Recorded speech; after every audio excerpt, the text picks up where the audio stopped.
This is TechCrunch.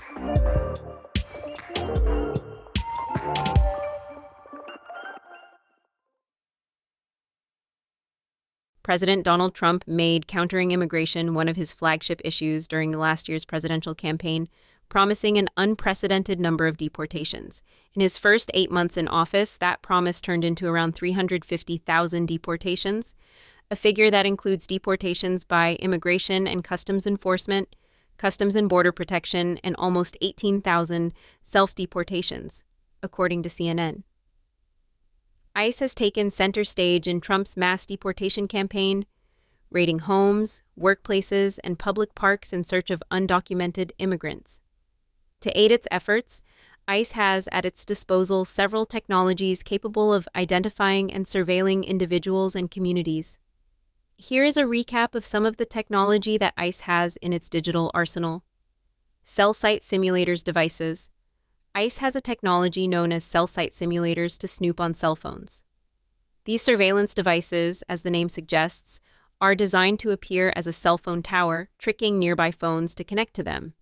Once that happens, the law enforcement authorities who are using the cell site simulators can locate and identify the phones in their vicinity and potentially intercept calls, text messages, and internet traffic.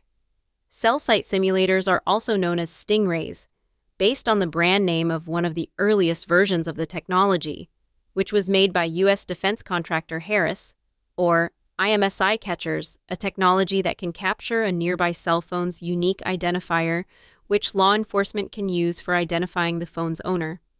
In the last 2 years, ICE has signed contracts for more than $1.5 million with a company called Tech Ops Specialty Vehicles, or TOSV, which produces customized vans for law enforcement. A contract worth more than $800,000 dated May 8, 2025 said TOSV will provide cell site simulator vehicles to support the Homeland Security Technical Operations Program. TOSV President John Briannas told TechCrunch that the company does not manufacture the cell site simulators, but rather integrates them into our overall design of the vehicle. Cell site simulators have long been controversial for several reasons. These devices are designed to trick all nearby phones to connect to them, which means that, by design, they gather the data of many innocent people.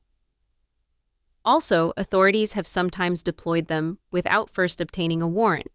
Authorities have also tried to keep their use of the technology secret in court, withholding information and even accepting plea deals and dropping cases, rather than disclose information about their use of cell site simulators. In a court case in 2019 in Baltimore, it was revealed that prosecutors were instructed to drop cases rather than violate a non-disclosure agreement with the company that makes the devices.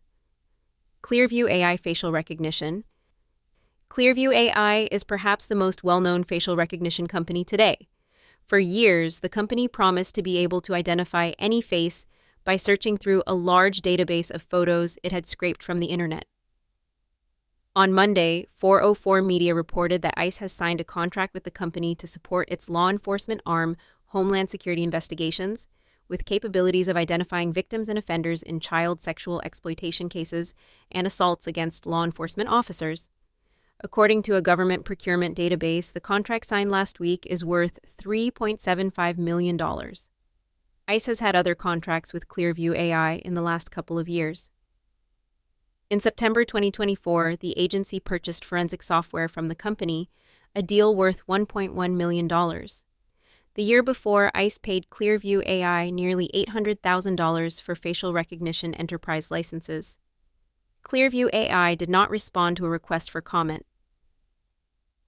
Paragon phone spyware. In September 2024, ICE signed a contract worth $2 million with Israeli spyware maker Paragon Solutions. Almost immediately, the Biden administration issued a stop work order, putting the contract under review to make sure it complied with an executive order on the government's use of commercial spyware. Because of that order, for nearly a year, the contract remained in limbo. Then last week, the Trump administration lifted the stop work order, effectively reactivating the contract. At this point, the status of Paragon's relationship with ICE in practice is unclear. The records entry from last week said that the contract with Paragon is for a fully configured proprietary solution including license, hardware, warranty, maintenance, and training. Practically speaking, unless the hardware installation and training were done last year, it may take some time for ICE to have Paragon's system up and running. It's also unclear if the spyware will be used by ICE or HSI, an agency whose investigations are not limited to immigration, but also cover online child sexual exploitation, human trafficking, financial fraud, and more. Paragon has long tried to portray itself as an ethical and responsible spyware maker, and now has to decide if it's ethical to work with Trump's ICE. A lot has happened to Paragon in the last year. In December, American private equity giant AE Industrial purchased Paragon, with a plan to merge it with cybersecurity company Red Lattice, according to Israeli tech news site Calculist. In a sign that the merger may have taken place, when TechCrunch reached out to Paragon for comment on the reactivation of the ICE contract last week, we were referred to Red Lattice's new Vice President of Marketing and Communications, Jennifer Iris. Red Lattice's Iris did not respond to a request for comment for this article, nor for last week's article. In the last few months, Paragon has been ensnared in a spyware scandal in Italy, where the government has been accused of spying on journalists and immigration activists. In response, Paragon cut ties with Italy's intelligence agencies. Phone hacking and unlocking technology. In mid-September, ICE's law enforcement arm Homeland Security Investigations signed a contract with Magnet Forensics for $3 million.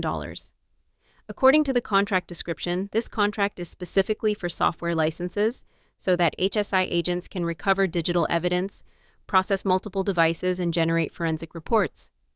Magnet is the current maker of the phone hacking and unlocking devices known as Gray Key. These devices essentially give law enforcement agents the ability to connect a locked phone to them and unlock them and access the data inside of them. Magnet Forensics, which merged with Gray Key makers Grayshift in 2023, did not respond to a request for comment. Cell phone location data. At the end of September, 404 Media reported that ICE bought access to an all-in-one surveillance tool that allows the agency to search through databases of historical cell phone location data, as well as social media information. The tool appears to be made of two products called Tangles and Weblock, which are made by a company called Penlink. One of the tools promises to leverage a proprietary data platform to compile, process, and validate billions of daily location signals from hundreds of millions of mobile devices, providing both forensic and predictive analytics, according to a redacted contract found by 404 Media. The redacted contract does not identify which one of the tools makes that promise, but given its description, it's likely Weblock. Forbes previously cited a case study that said Weblock can search a given location to monitor trends of mobile devices that have given data at those locations and how often they have been there. This type of cell phone location data is harvested by companies around the world using software development kits embedded in regular smartphone apps, or with an online advertising process called real-time bidding, where companies bid in real time to place an ad on the screen of a cell phone user based on their demographic or location data. The latter process has the byproduct of giving ad tech companies that kind of personal data. Once collected, this mass of location data is transferred to a data broker who then sells it to government agencies. Thanks to this layered process, authorities have used this type of data without getting a warrant by simply purchasing access to the data. The other tool, Tangles, is an AI-powered open-source intelligence tool that automates the search and analysis of data from the open, deep, and the dark web, according to Penlink's official site. Forbes reported in September that ICE spent $5 million on Penlink's two tools. Penlink did not respond to a request for comment. LexisNexis's legal and public records databases. For years, ICE has used the legal research and public records data broker LexisNexis to support its investigations. In 2022, two nonprofits obtained documents via Freedom of Information Act requests, which revealed that ICE performed more than 1.2 million searches over 7 months using a tool called Accurant Virtual Crime Center. ICE used the tool to check the background information of migrants. A year later, The Intercept revealed that ICE was using LexisNexis to detect suspicious activity and investigate migrants before they even committed a crime, a program that a critic said enabled mass surveillance. According to public records, LexisNexis currently provides ICE with a law enforcement investigative database subscription, which allows access to public records and commercial data to support criminal investigations. This year, ICE has paid $4.7 million to subscribe to the service. LexisNexis spokesperson Jennifer Richman told TechCrunch that ICE has used the company's product, data, and analytics solutions for decades across several administrations. Our commitment is to support the responsible and ethical use of data, in full compliance with laws and regulations, and for the protection of all residents of the United States, said Richman, who added that LexisNexis partners with more than 7,500 federal, state, local, tribal, and territorial agencies across the United States to advance public safety and security. Surveillance giant Palantir Data Analytics and surveillance technology giant Palantir has signed several contracts with ICE in the last year. The biggest contract, worth $18.5 million from September 2024, is for a database system called Investigative Case Management, or ICM. The contract for ICM goes back to 2022, when Palantir signed a $96 million deal with ICE. The Peter Thiel-founded company's relationship with ICE dates back to the early 2010s. Earlier this year, 404 Media, which has reported extensively on the technology powering Trump's deportation efforts, and particularly Palantir's relationship with ICE, revealed details of how the ICM database works. The tech news site reported that it saw a recent version of the database which allows ICE to filter people based on their immigration status, physical characteristics, criminal affiliation, location data, and more.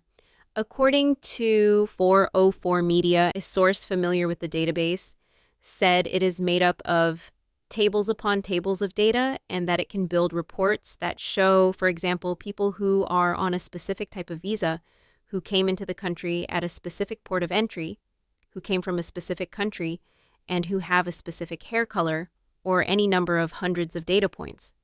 The tool, and Palantir's relationship with ICE, was controversial enough that sources within the company leaked to 404 Media an internal wiki where Palantir justifies working with Trump's ICE. According to a contract worth $30 million revealed by Business Insider, Palantir is also developing a tool called Immigration OS. Immigration OS is said to be designed to streamline the selection and apprehension operations of illegal aliens, give near real-time visibility into self-deportations, and track people overstaying their visa, according to a document first reported on by Wired. That's it from TechCrunch. For more tech stories like this, go to TechCrunch.com.